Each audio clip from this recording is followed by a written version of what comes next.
Bruntz, real quick, want to switch over to football last few minutes here. As we get a little bit of a taste of practice on Tuesday, heard from Satterfield and Dvoracek, two of DB's favorites. As we get, what are we, halfway through spring at this point? Yeah. Have you felt like you've learned anything? Are we anywhere different than we were 2 weeks ago? Um, I I'm willing to go along with Matt Rhule's what do you say Saturday that the offensive line has kind of been his story of the spring. It's a different looking group than what they've had, and I didn't get a chance to watch them much the first open practice, but you just kind of, I mean, we talked about this last week, and I think you guys are right on about the numbers of guys that you feel like you could go in and play right now rotationally. I think I'm willing to go along with that for sure. I was with the offense. Again delegated to the other guys to go defense, so I was with the offense. But I don't know. I mean, I think the other thing I'm willing to at least consider is that the running back spot's interesting. They've been very convicted in their feelings that they don't need anybody out of the portal. They like the group that they have. I guess there's maybe a little bit more depth there with some of the young guys than what I appreciated behind Emmett Johnson. And who knows when the pads go on. And Who'd you like? well, I think Mekhi Nelson's a guy that Yeah. you gotta account for, and even Parker too. Like he looks a heck of a lot better with 190 pounds on him than 175. But I think Mekhi Nelson, for what I think they're going to want to try to do offensively with the running backs, he can do it. I'm going to feel real good being right about that if he plays.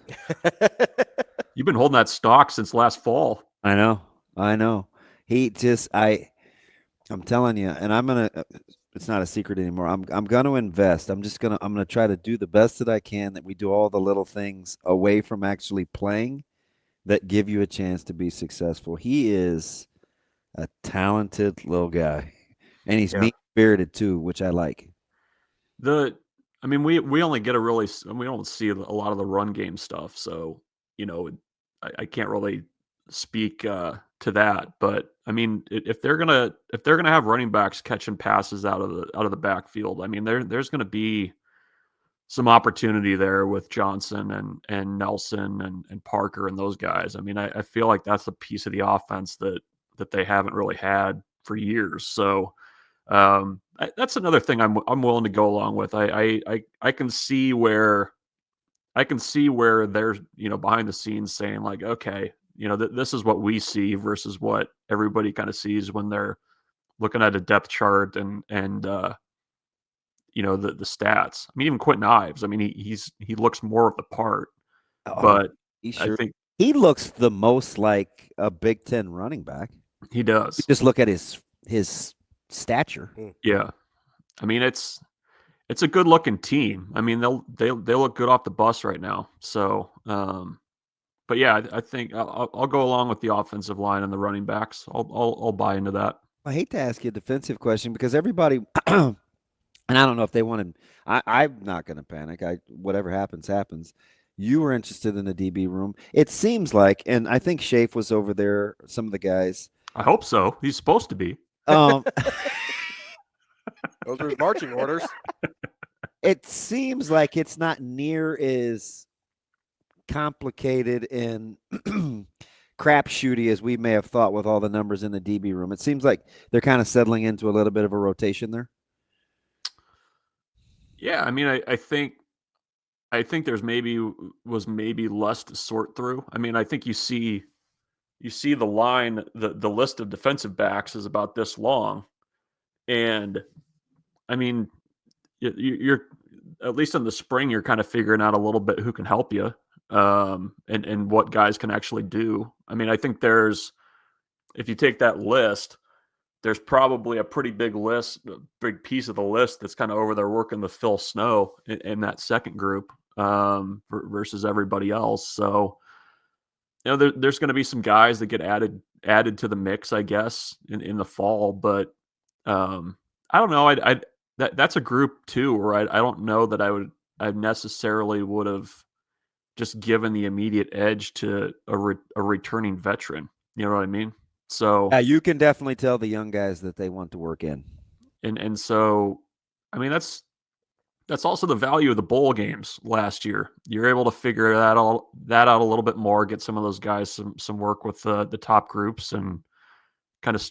I mean, it's kind of the ongoing piece of that evaluation process that probably started back in December.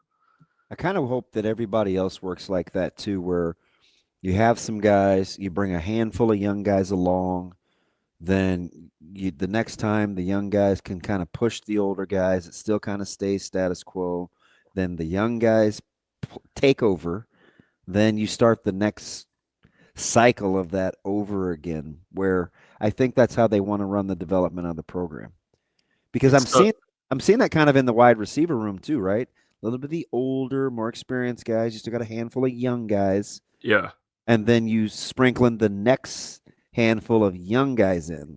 where if you can do that with almost every position group, that's kind of how you want to do it if you're going to be super myopic. For lack of a better word, I mean, it's essentially like you're getting some JV guys up at the varsity a little bit. And I don't know. I mean, if a 105 is going to be the number, I mean, I think that's kind of Seems how like you're it's gonna on the have to back approach burner it. now, doesn't it? Yeah.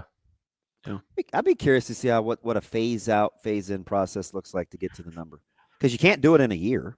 No. I mean, it would be like a lighter version of the way they've had to do COVID eligibility, right? Which Yeah, just kind of roll it. Yeah, because yeah. it Like feels like you've COVID, had some COVID form light, or fashion of that for like a decade. Like this guy's got 6 years, this guy's down to and 5. it was only 2020. I know. 5 years ago now, though.